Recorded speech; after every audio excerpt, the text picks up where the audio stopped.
27 दिसंबर को दोपहर की पाली में प्रोफेसर राजेंद्र सिंह रज्जू भैया विश्वविद्यालयों में संपन्न हुए वैल्यू एडेड कोर्स के अंतर्गत हेल्थ वेलनेस योगा, जो कि BA BSc BCom BBA BCA तृतीय सेमेस्टर के लिए अनिवार्य प्रश्न पत्र है। इसके प्रश्नों के उत्तर को हम इस वीडियो में देखेंगे। यह पेपर का बुकलेट कोड है, बुकलेट कोड D। यदि आपका अन्य बुकलेट कोड है तो आपका प्रश्न थोड़ा सा आगे पीछे हो सकता है, उसी के अनुसार अपने प्रश्नों के उत्तर को मिला लीजिएगा और कमेंट बॉक्स में हमें बता दीजिएगा कि आपके कितने प्रश्न बन रहे हैं। अगर अभी तक टेलीग्राम से नहीं जुड़े हैं, इस विश्वविद्यालय की प्रत्येक अपडेट लेने के लिए आप टेलीग्राम से जुड़ सकते हैं या फिर व्हाट्सएप चैनल से भी लिंक डिस्क्रिप्शन बॉक्स में है। व्हाट्सएप चैनल पर आपका मोबाइल नंबर आप एडमिन को भी शो नहीं होगा, यानी कि आप एकदम सेफ हैं। तो व्हाट्सएप चैनल से भी जुड़ सकते हैं, लिंक डिस्क्रिप्शन बॉक्स में है। वीडियो को अपने सहपाठियों के साथ में शेयर कर दीजिएगा। चलिए वीडियो शुरू करते हैं। पहला प्रश्न है, सीधे हम प्रश्न देखेंगे और आंसर, ताकि आप टिक लगा सकें। और यह अगर किसी अन्य विश्वविद्यालयों में यह पाठ्यक्रम संचालित है तो वहाँ भी यह उपयोगी है। इसके अलावा आगे भविष्य में जो भी परीक्षाएं होने वाली हैं उसके लिए भी उपयोगी है। तो चलिए सीधे सीधे हम प्रश्न देखेंगे और उत्तर बहुत एक्सप्लेन नहीं करेंगे। पहला प्रश्न है, निम्नलिखित में से कौन सा भोजन का घटक नहीं है? तो भोजन का घटक वसा भी है, जल भी है, रेशा भी है, जिसको हम फाइबर कहते हैं। इसके बारे में हमने वीडियो में पढ़ा था। तो इसमें उपयुक्त में से कोई नहीं, आपका विकल्प नंबर इसमें सही हो जाएगा D। ठीक है। अगला प्रश्न है, ऐसा आहार जिसमें सभी महत्वपूर्ण पोषक तत्व सम्मिलित होते हैं क्या कहलाता है? संतुलित आहार। इसको भी हमने पढ़ा था अपने वीडियो में। अगला प्रश्न है, ढोकला भारत के किस राज्य का व्यंजन है? तो ढोकला गुजरात राज्य का व्यंजन है। अगला प्रश्न है, निम्नलिखित में से कौन सा विकासात्मक जड़ों का समूह है? तो इसमें विकासात्मक जो जड़ों का समूह है वह गाजर, चुकंदर और मूली है। अगला प्रश्न है, केरल में कौन से मसाले उगाए जाते हैं? तो केरल में इलायची, काली मिर्च और लौंग, ये तीनों उगाए जाते हैं, यानी कि विकल्प नंबर आपका सही होगा D, ऑल ऑफ एबव, पाँचवें का। अगला प्रश्न है, अंतर्राष्ट्रीय योग दिवस की शुरुआत किस देश से हुई थी? तो भारत से हुई थी। हमने वीडियो में इसके बारे में बहुत डिटेल से एक्सप्लेन किया था। अगला प्रश्न है, योग से किन शक्तियों का विकास कर सकते हैं? इसको भी हमने पढ़ाया था कि योग से शारीरिक और मानसिक शक्तियों का विकास कर सकते हैं। जब इसमें ऑप्शन में एक गुप्त भी है तो उपयुक्त सभी है, तो ये उपयुक्त सही सभी हो जाएगा। बाकी हमने जो पढ़ाया था वो इतना पढ़ाया था कि शारीरिक और मानसिक शक्तियों का विकास कर सकते हैं। तो जब दो सही हो गए फिर तीसरा भी सही हो जाएगा ऑटोमेटिक, क्योंकि ऑप्शन में आपका उपयुक्त सभी है। अगला प्रश्न है, यूज का अर्थ है, यूज का अर्थ है एक होना, जुड़ना, मिलना, ये तीनों अर्थ है, यानी कि आपका विकल्प नंबर D सही हो जाएगा, उपयुक्त सभी।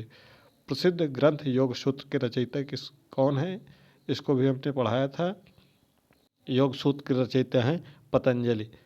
अगला प्रश्न है, कौन सा नगर योग नगरी के नाम से जाना जाता है? तो ऋषिकेश जो है उत्तराखंड में है, यह योग नगरी के नाम से जाना जाता है। अगला है, अष्टांग योग का अंग नहीं, हमने अष्टांग के बारे में बताया था, ये तीनों बताया था, काम नहीं है अष्टांग का अंग। ठीक है। अगला प्रश्न है, पूरक का क्या अर्थ है? पूरक का अर्थ है सांस अंदर लेना, श्वास को अंदर लेना। ठीक है। अगला, सूर्य नमस्कार में कितने चरण होते हैं? तो सूर्य नमस्कार में कुल 12 चरण होते हैं। अगला प्रश्न है, 2 बार के भोजन में कितने समय का अंतर होना चाहिए? तो 2 बार के भोजन में 6 घंटे का आपका अंतर होना चाहिए, जो कि एकदम उपयुक्त है। अगला प्रश्न है, आसनों का राजा किसे कहा जाता है? तो आसनों का जो राजा है उसे शीर्षासन को कहा जाता है। अगला प्रश्न है, पतंजलि के अनुसार जीवन का वास्तविक स्रोत है? तो जीवन का जो वास्तविक स्रोत है वह शरीर और आत्मा दोनों है, यानी कि विकल्प नंबर A और B। अगला प्रश्न है, कौन सा आसन खाना खाने के उपरांत भी किया जा सकता है? तो खाना खाने के बाद वज्रासन किया जा सकता है। अगला प्रश्न है, नैतिक क्रिया किससे संबंधित है? तो नैतिक क्रिया जो है वह नाक से संबंधित है। अगला प्रश्न है, निम्नलिखित में से कौन सा खनिज लवण हड्डियों और दांतों को मजबूत करने में सहायता करता है? तो यह सहायता करता है कैल्शियम। अगर आपका कोई और बुकलेट है ABC, तो आपका प्रश्न थोड़ा सा आगे पीछे होगा, उसी के अनुसार आगे पीछे करके अपना मिला लीजिएगा, क्योंकि यह बुकलेट D है। अगर हर बुकलेट का करवाने लगेंगे कोई मतलब नहीं है, क्योंकि चीज़ें वही हैं, हर प्रश्न वही है, केवल प्रश्न आगे पीछे कर दिया जाता है। अगला प्रश्न है, कौन से पोषक तत्व हमें काम करने के लिए ऊर्जा देते हैं, तो काम करने के लिए जो ऊर्जा देते हैं वह वसा और कार्बोहाइड्रेट है। अगला प्रश्न है, निम्नलिखित में से कौन सा रोग हीमोग्लोबिन की कमी से होता है? तो हीमोग्लोबिन से जो होता है वह होता है एनीमिया, जिसको हम रक्ताल्प कहते हैं। अगला प्रश्न है, कैल्शियम एवं फास्फोरस के उपयोग एवं अवशोषण के लिए आवश्यक है, तो इसके लिए आवश्यक है विटामिन डी। इसके लिए विटामिन डी आवश्यक है। ठीक है। अगला प्रश्न है, बेरी नामक रोग किस विटामिन की कमी से होता है? तो विटामिन B1 की कमी से होता है, तो विकल्प नंबर आपका सी सही होगा। अगला प्रश्न है, की कमी के कारण रतौंधी रोग होता है? तो रतौंधी रोग जो होता है वह विटामिन ए की कमी के कारण रतौंधी रोग होता है। ठीक है। अगला प्रश्न है, आहरीय रेशे का मुख्य कार्य क्या है? तो आहरीय रेशे का जो मुख्य कार्य है वह मल त्याग को नियंत्रित करना। विकल्प नंबर सी सही होगा। अगला प्रश्न है, किस विटामिन को सनशाइन विटामिन के नाम से जानते हैं? तो विटामिन डी को सनशाइन विटामिन के नाम से जाना जाता है। अगला प्रश्न है, शरीर में जिंक का मुख्य कार्य क्या है? तो शरीर में जो जिंक का मुख्य कार्य है वह है प्रतिरक्षा कार्य को बढ़ावा देना। अगला प्रश्न है, निम्नलिखित में सभी भोजन में पाए जाने वाले पोषक तत्व हैं सिवाय? तो पोषक तत्व जो है वह प्रोटीन है, कार्बोहाइड्रेट है, विटामिन है। ठीक है।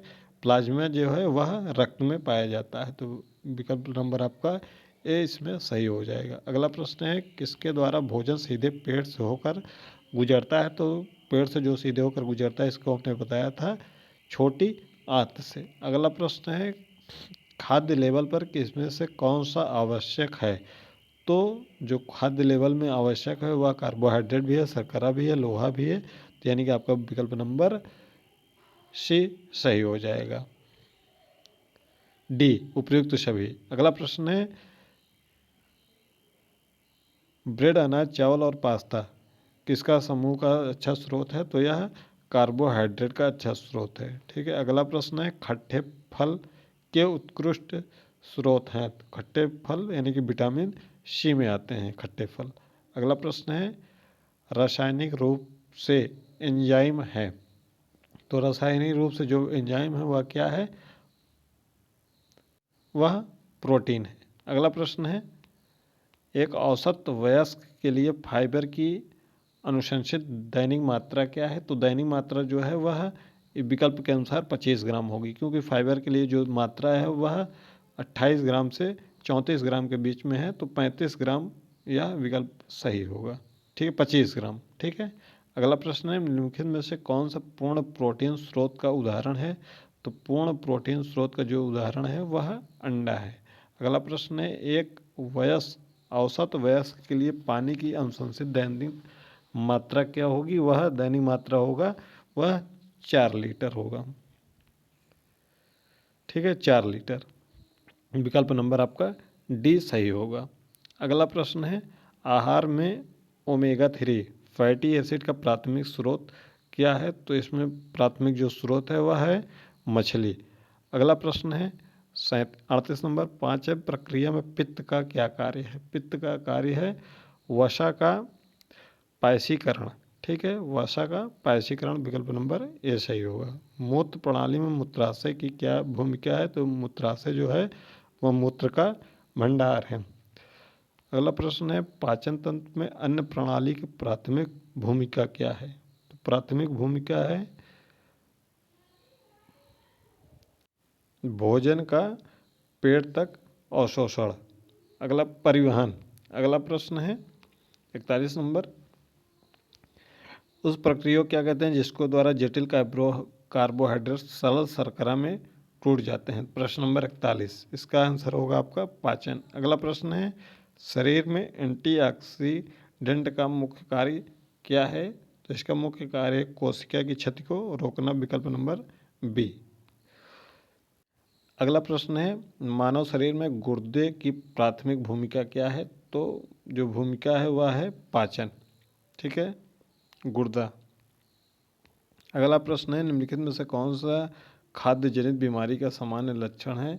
तो इसमें जो बीमारी है वह है दस्त। अगला प्रश्न है, एक वयस्क के लिए सोडियम की अनुशंसित दैनिक मात्रा क्या है? सोडियम की जो अनुशंसित दैनिक मात्रा है वह 2000 मिलीग्राम है। 2000 मिलीग्राम में 2 ग्राम होते हैं। ठीक है। अगला प्रश्न है, पाचन तंत्र में पेट की प्राथमिक भूमिका क्या है? तो प्राथमिक भूमिका है यांत्रिक पाचन। ठीक है, यांत्रिक पाचन। अगला प्रश्न है, निम्नलिखित में से कौन सा विटामिन डी की कमी का लक्षण है? विटामिन डी की जो कमी का लक्षण है वह है रिकेट्स है, यानी कि सूखा रोग। ठीक, पहला। अगला प्रश्न, लाल रक्त कोशिकाओं के निर्माण के लिए निम्नलिखित में से कौन सा पोषक तत्व आवश्यक है? तो पोषक तत्व जो आवश्यक है वह है लोहा। अगला प्रश्न है, शरीर में इंसुलिन की प्राथमिक भूमिका क्या है? तो शरीर की जो है वह है पहला ऑप्शन, रक्त शर्करा के स्तर को नियंत्रित करना। अगला है, योग के विभिन्न प्रकार हैं। तो योग के जो विभिन्न प्रकार हैं वह हैं हठ, विन्यास और अष्टांग।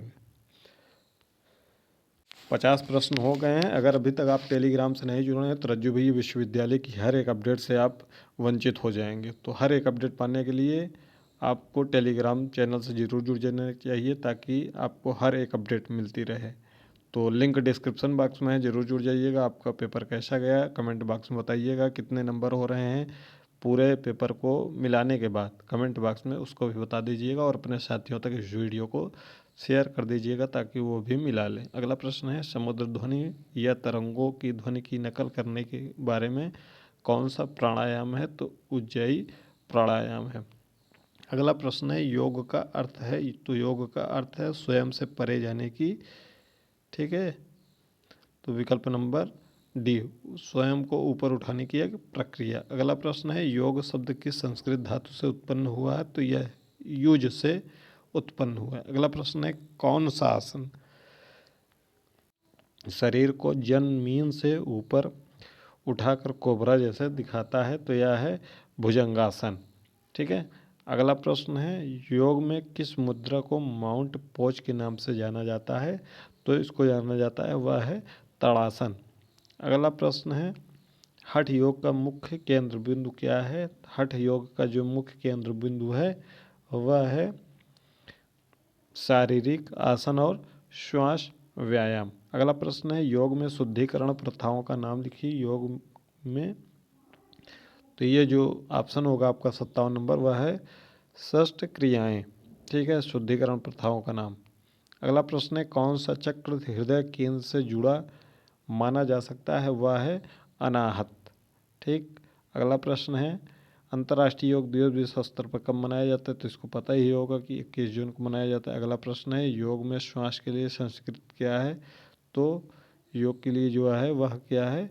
वह प्राण है। अगला प्रश्न है, निम्नलिखित में से किस प्रकार की संकुचन मांसपेशी पूरी शारीरिक गतिशीलता में सर्वाधिक बल देगी? वह है आइसोटॉनिक, यानी विकल्प नंबर बी। ठीक है। अगला प्रश्न है, FITT सिद्धांत का क्या अर्थ होता है? तो इसका जो अर्थ होता है वो होता है फ्रीक्वेंसी, इंस्टेंसी, टाइम और टाइप। ठीक है, ये विकल्प नंबर ए सही होगा। अगला प्रश्न है, निम्नलिखित में से कौन सा वार्म अप एक घटक नहीं है? तो ये जो घटक नहीं है वह है वो औपचारिक गतिविधियाँ हैं। ठीक है, औपचारिक गतिविधियाँ हैं वह घटक नहीं है। अगला प्रश्न है, निम्नलिखित में से किस खेल प्रतियोगिता में अंतराल प्रशिक्षण कम प्रभावी होता है? वह होता है वह तैराकी में। ठीक है, इसमें ज़्यादा प्रशिक्षण की आवश्यकता नहीं होती। अगला प्रश्न है, खेल प्रशिक्षण के एक बृहद चरण की अवधि कितनी होती है? तो बृहद चरण जो अवधि होती है वह होती है 12 महीने की। अगला प्रश्न है, निम्नलिखित में से कौन से हृदय संबंधी व्यायाम का उदाहरण है? तो योग जो है वह हृदय संबंधी व्यायाम का उदाहरण है। अगला प्रश्न है, किस प्रकार का व्यायाम लचीलेपन को बेहतर बनाने में मदद करता है? तो वह मदद करता है आपका, इसमें जो है वो ऑप्शन होगा वो होगा तैराकी। ठीक है, इसमें गलती से हमने योग बता दिया था, इसमें तैराकी होगा। इसमें जो अगला ऑप्शन है इसमें होगा आपका योग। ठीक है, इस वाले ऑप्शन में योग होगा, लचीलेपन को बेहतर बनाने में मदद करता है। एक सक्रिय जीवन शैली के लिए प्रत्येक कदमों की जो अनुशंसित वो होती है 10,000 कदम। कितना होता है? 10,000 कदम। ठीक है। अगला प्रश्न है, पुशअप किस मांसपेशी समूह को लक्षित करते हैं? तो यह जो लक्षित करते हैं वह होता है छाती। अगला प्रश्न है, वयस्कों के लिए प्रतिदिन अधिकतम अनुशंसित चीनी सेवन क्या है? तो यह जो चीनी सेवन है वह कितना है? वह है 25 ग्राम। अगला प्रश्न है, व्यायाम से पहले वार्म अप की अनुशंसित अवधि क्या है? वह है 10 मिनट। टेलीग्राम से नहीं जुड़े हैं तो जुड़ जाइएगा। यूट्यूब चैनल को अभी तक सब्सक्राइब नहीं किए हैं तो सब्सक्राइब करके नोटिफिकेशन ऑन कर लीजिएगा, ताकि इस विश्वविद्यालय से जुड़ी हर एक अपडेट आपको लगातार मिलती रहे। चैनल पर अगर नए हों तो ज़रूर कर लीजिएगा, ताकि आगे की अपडेट आपको मिलती रहे। सबसे पहले इसी चैनल पर हर एक अपडेट मिलती है। निम्नलिखित में से कौन सा जटिल कार्बोहाइड्रेट का अच्छा स्रोत है? वह है साबुत गेहूँ की ब्रेड। अगला प्रश्न है, अंडा एक होता है, वह क्या होता है? वह प्रोटीन भी है, विटामिन भी है। ठीक है, तो ये उपयुक्त सभी में जाएगा अंडा। अगला प्रश्न है, निम्नलिखित में से कौन सा खाद्य घटक कोई पोषक तत्व प्रदान नहीं करता है? तो यह पानी जो है वह पोषक तत्व नहीं प्रदान करता है। अगला प्रश्न है और अंतिम प्रश्न है इस वीडियो का, अमरूद, संतरा, नींबू और टमाटर यह होते हैं विटामिन सी से भरपूर, यानी कि विटामिन सी सही होगा। तो इसमें कुल आपके कितने प्रश्न सही हुए? Health, wellness and yoga, professor Rajendra Singh Rajju BA विश्वविद्यालय, BA, BSc, BCom, BBA, BCA third semester 2025-26 सत्र की बहुविकल्पी प्रश्न पत्र की परीक्षा थी, वैल्यू एडेड की। टेलीग्राम से नहीं जुड़े हैं तो जरूर जुड़ जाइएगा, लिंक डिस्क्रिप्शन बॉक्स में है। और अगर टेलीग्राम नहीं चलाते हैं तो व्हाट्सएप से जुड़ जाइएगा। यूट्यूब चैनल को जरूर सब्सक्राइब कर लीजिएगा, ताकि आपको आगे भी इसी तरीके से हर इस विश्वविद्यालय की हर एक छोटी से छोटी, बड़ी से बड़ी अपडेट मिलती रहे। अपने सभी साथियों को वीडियो को शेयर कर दीजिएगा और चैनल को सब्सक्राइब करने के लिए ज़रूर बोल दीजिएगा। मिलते हैं अगली वीडियो में।